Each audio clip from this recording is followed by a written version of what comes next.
नमस्कार मित्रांनो. सोन्याच्या बाजारात सध्या मोठी खळबळ उडाली आहे. ज्या सोन्यानं 1,84,000चा कप्पा ओलांडून सर्वांना चकित केलं होतं, तेच सोनं आता वेगानं खाली येत आहे. गुंतवणूकदारांच्या मनात सध्या एकच प्रश्न आहे: काय सोनं खरंच 1,00,000च्या खाली येणार?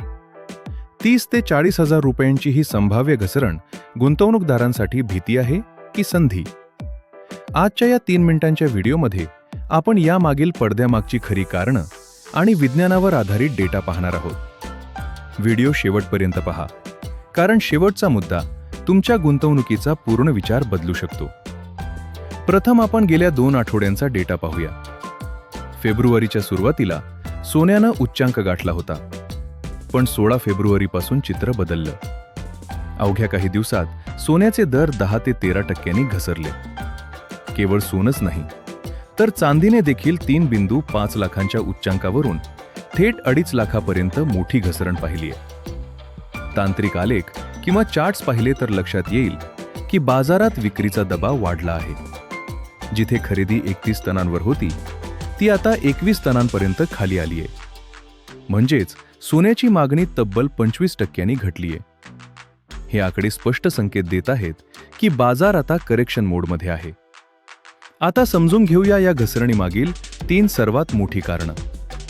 पहिलं कारण: रशियाचा डॉलरमधील युटर्न. जागतिक राजकारणात रशिया पुन्हा डॉलरमध्ये व्यवहार करण्याची शक्यता निर्माण झाली आहे. जेव्हा डॉलर मजबूत होतो किंवा त्याचा वापर वाढतो, तेव्हा सोन्याची सुरक्षित गुंतवणूक म्हणून असलेली मागणी आपोआप कमी होते. दुसरं कारण: मोठी नफा वसुली किंवा प्रॉफिट बुकिंग. ज्या गुंतवणूकदारांनी कमी दरात सोनं घेतलं होतं, त्यांनी दर 1.80 लाखांच्या वर गेल्यावर मोठ्या प्रमाणात सोनं विकायला सुरुवात केली आहे. पुरवठा वाढला आणि मागणी कमी झाली की भाव पडणारच. आणि तिसरं महत्त्वाचं कारण: अमेरिकन फेडरल रिझर्व्हची धोरणं. व्याजदरातील संभाव्य बदल आणि मजबूत होत असलेला अमेरिकन डॉलर यामुळे जागतिक बाजारात सोन्यावर दबाव निर्माण झालाय.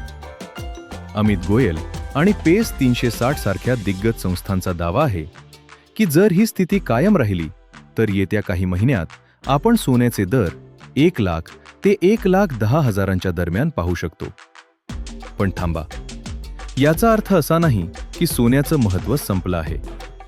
ऐतिहासिकदृष्ट्या पाहिलं तर प्रत्येक मोठ्या घसरणीनंतर सोन्यानं पुन्हा भरारी घेतली आहे. त्यामुळे जर तुम्ही दीर्घकालीन गुंतवणूकदार असाल तर ही घसरण तुमच्यासाठी खरेदीची मोठी संधी ठरू शकते.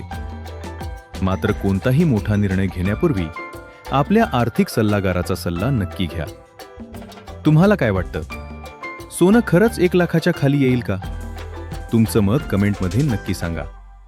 सोन्या चांदीचे रोजचे अपडेट्स मिळवण्यासाठी आमच्या चॅनलला सबस्क्राईब करा आणि व्हॉट्सॲप चॅनलला फॉलो करायला विसरू नका.